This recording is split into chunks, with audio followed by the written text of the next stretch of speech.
हम जो करते हैं वो ये करते हैं जो ठाकुर जी ने महाप्रभु जी को प्रकट होकर बता दिया कि तुम्हारे शिष्य को आत्मनिवेदन करना है और ऐसे रहना है।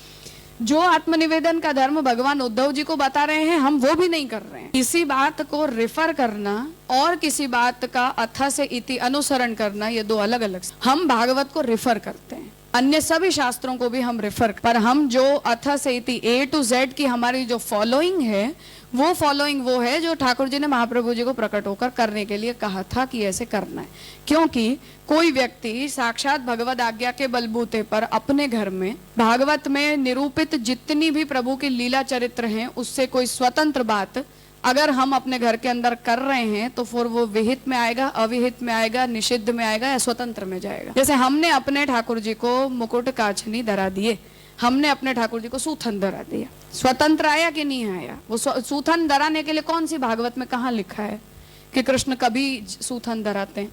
तंत्र से पूछने जाएंगे, तंत्र निषिद्ध कर देगा कि कभी देवता को ऐसे वस्त्र नहीं आते हैं, भगवान को ये वस्त्र धरा ही नहीं जा सकता है। हमारे ठाकुर जी 12 महीना सूथन धराते हैं, गर्मी के दिनों को छोड़ के। इस बारे में कोई संशय नहीं है कि ठाकुर जी का जो प्राकट्य हुआ है और समाधि भाषा में भागवत के अंदर व्यास जी को जो प्रभु का चरित्र प्राप्त हुआ है, वो प्रभु का अवतारी पुरुष होने के नाते अवतरण है। वहाँ ठाकुर जी विभूति रूप से अंशावतार या गुणावतार के रूप में अवतरित नहीं हुए, इस बारे में कोई बेमत नहीं है। ठाकुर जी ब्रज में जब सारस्वत कल्प में प्रकट हुए हैं तो शुद्ध पुष्टि भक्तों का उद्धार करने के लिए ही प्रकट हुए हैं, इसमें भी कोई मतभेद का विषय नहीं है। परंतु हम उस शुद्ध भागवतीय भक्ति के जीव नहीं हैं, इस बात को भी नकारा नहीं जा सकता है। हम स्वतंत्र भक्ति करते हैं और भागवत को हम प्रोपोर्शनेटली केवल ज्यादा रेफर करते हैं, बस इतना सा फर्क है।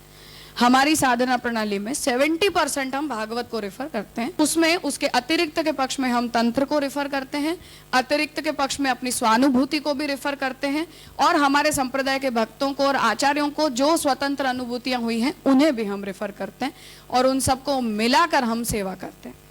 और इन सबको छोड़कर यदि हमारे घर के सेवक किसी दिन हमें ये आज्ञा कर दें कि ये सब हटाओ, मैं बोलता हूँ ऐसा करो, उस दिन से वो करो, हटाओ, भागवत को हटाओ, तंत्र को हटाओ, वेद को हटाओ, संप्रदाय की परंपरा को हटाओ, सब दूर करो, ठाकुर जी ने जो कहा वो करो, तो ये स्वतंत्र भक्ति है। मुद्दा ये ना तो कोई भागवत को डिग्रेड कर रहा है, न हमारे संप्रदाय में भागवत के स्थान को कोई नकार रहा है, पर हम शुद्ध भागवत मार्गी हैं, ऐसा अगर हम बोलेंगे तो गड़बड़ है। बस इतनी बात है इसमें।